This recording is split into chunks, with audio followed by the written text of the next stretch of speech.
clinching the berth into the Men's College World Series Finals. If you could give us a quick opening statement about today's game. Yeah, I'm still trying to grasp what happened. We got hustle and bustle there with y'all putting on 3 games, and thank goodness it's going fairly well. 3 games in one day is tough, but a heck of a day to have in Omaha.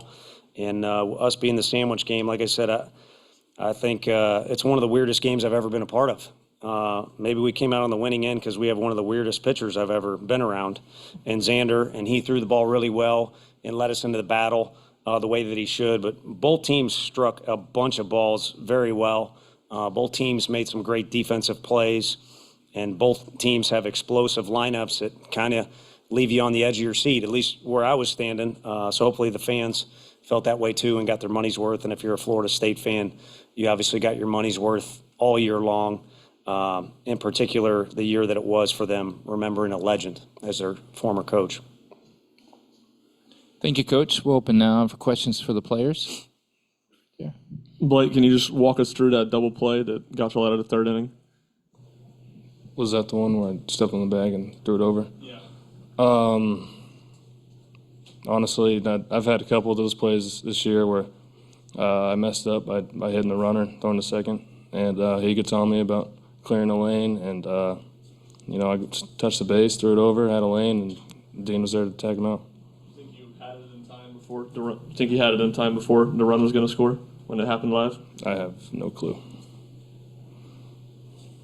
Questions for the players right here? Matt Towery from World Baseball Network. Xander, to keep at bat with 6 of the 3rd innings, striking out 3 batters with the 25 batters you faced of the FSU offense. What was just the chemistry you and Stark had today that got you clicking on all cylinders? Well, watching some of the games that FSU was playing, I knew they were going to be aggressive and they're obviously an aggressive offense. They're loaded throughout. And I noticed that, and I was like, you know what, we're just going to attack. And if they swing first pitch, they swing first pitch. But, yeah, Stark and I mean, we talk a little bit, but not too much. But it's more during the game that we talk and figure out stuff. But overall, great dude, and I'm glad we got the win today. Wait, go back. Another question. Xander, what was it like facing this Tennessee lineup back in the fall? I mean, speechless, I guess. I mean, I remember in the Fall World Series, it was kind of like that.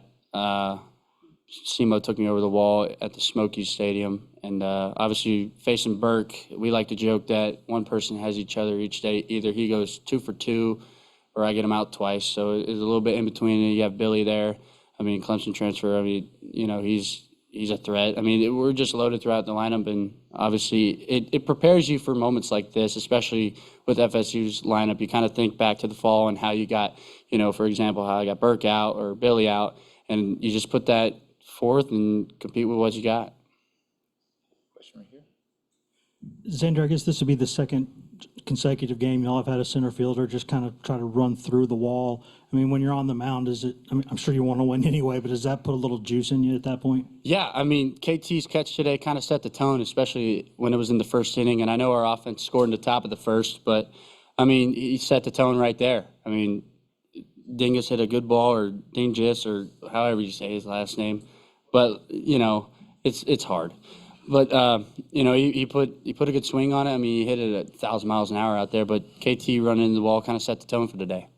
You say that dude's name wrong, he could rip you in half. Yeah, but there's one guy that we won't talk about. Any other questions for the players?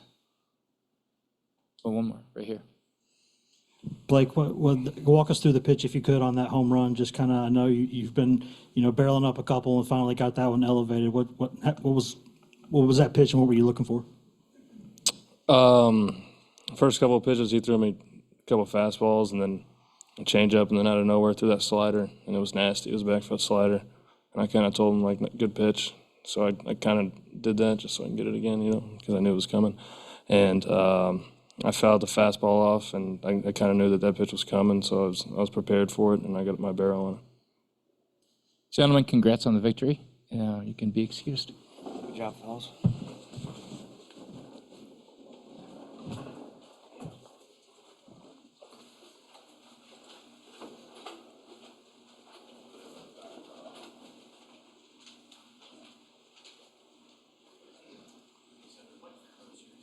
We'll open for questions, starting right here with Coach. Yeah, Tony, after getting close the last few years, what's the emotions like for you, and now getting a chance to take this team into the championship series? Yeah, it's kind of hard. There's a lot of hustle and bustle, like I said, after the game. And then also you want to manage it as well as you can. It's interesting, the position we put ourselves in, Kirby, Snead, Combs, and there's others too, but those have kind of been our main three guys, are fresh as a daisy, if you were watching Tombstone. And Xander's just throwing the heck out of it and got a really low pitch count. So just kind of want to always make sure I'm doing my part in putting these guys in a good position to succeed. But Xander wouldn't let you take the ball out of his hand today, and we decided to utilize those guys. So that's just kind of where my head's at, I guess. It's not a great answer. But, it is cool to see a cultivation of just like Burke's development and Kirby being a mainstay of this program and Xander, his contribution over. So there's we kind of always say before something happens. And there's been a lot of build-up into the successes we've had this year and the failures too, to be honest with you. And it's just been fun to be a part of. And as far as my emotions, I'm kind of at the point where I'm just following these guys.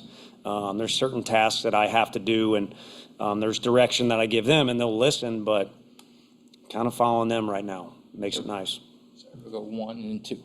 You talked about the game being weird, but just how significant was getting out of that third inning unscathed, and how kind of peculiar was that sequence? Yeah, it was nuts. I'm not even quite sure what happened on Dean's play.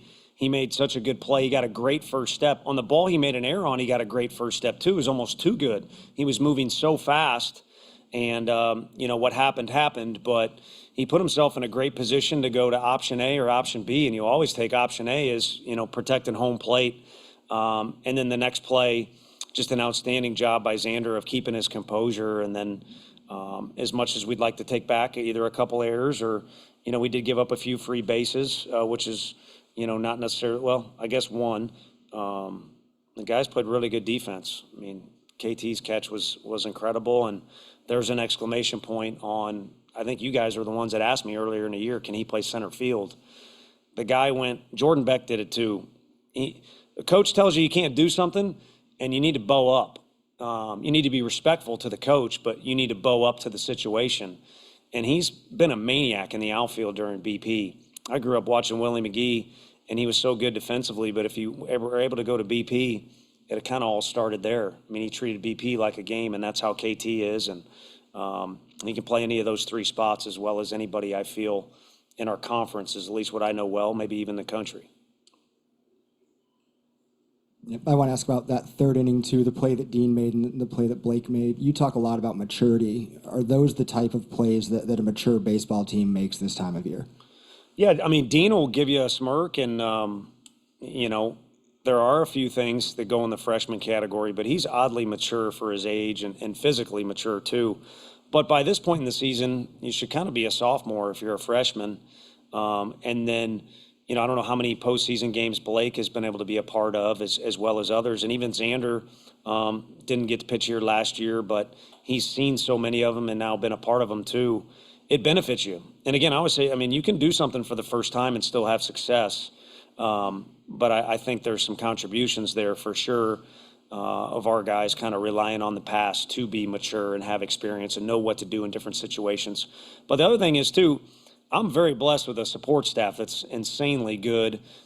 We've stuck together regardless of what goes on, good, bad. Maybe I'll make a snide comment here and there, but we've stuck together and incredibly close. And from my standpoint, why we're close is because I want to win. And I think we do have success because of those guys. And in turn, this group of players will listen as well as I can't think of a group that compares to it. They'll listen as well as anyone. So that to me is mature, is taking direction, even though you are an experienced player, or you're really talented or whatever it might be. And I feel like the guys given direction are really good. Tony, I guess kind of careers and seasons with everybody kind of evolve and take turns and all that stuff. The past 4 or 5 starts for Sechrist have been big spots with something on the line, and they've all been good. Like, at what point did you think that he couldn't just be a weekend guy, but be this kind of guy? I think when, again, Blake mentioned he's made some mistakes on a particular play, and he bounces back. And I kind of wanted to answer for him there. The homer came after an at-bat where he had a guy at third base and one out, and, that's a pretty dang good spot for Blake Burke to be in.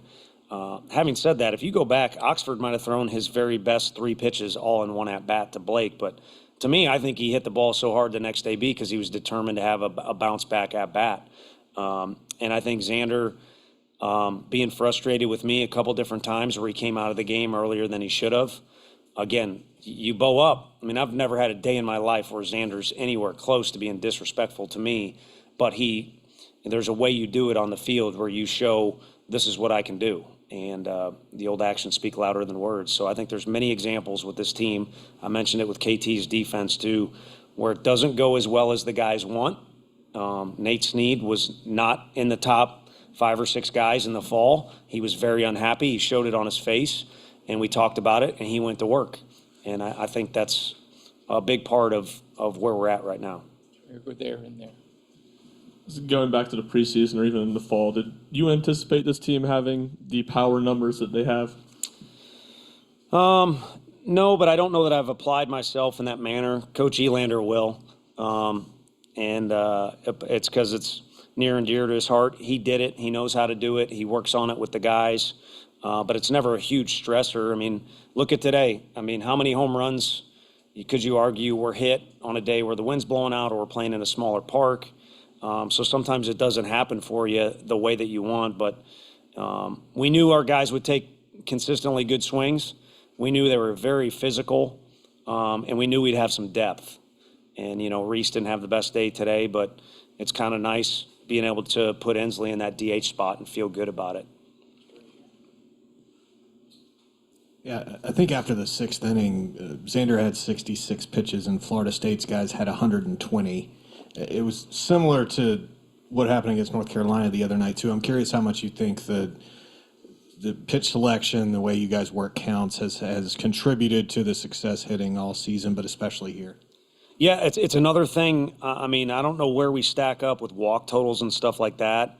It's not necessarily stressed, but it is stressed to have competitive at-bats throughout. And if you take pitches off, you may get away with it in your at-bat, or your day may look good on the box score, but maybe you're hurting the guys behind you. And some of those at-bats were not necessarily productive, again, on the stat sheet. But I do think when everyone in the lineup hooks it up, then it just makes everybody better.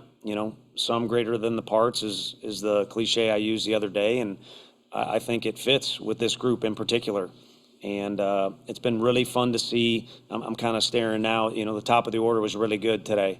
But as I've said before, there's parts of the year where it's more just the middle, the bottom, and it alternates. And it makes it a headache for the other team, kind of like they were for us up and down the lineup.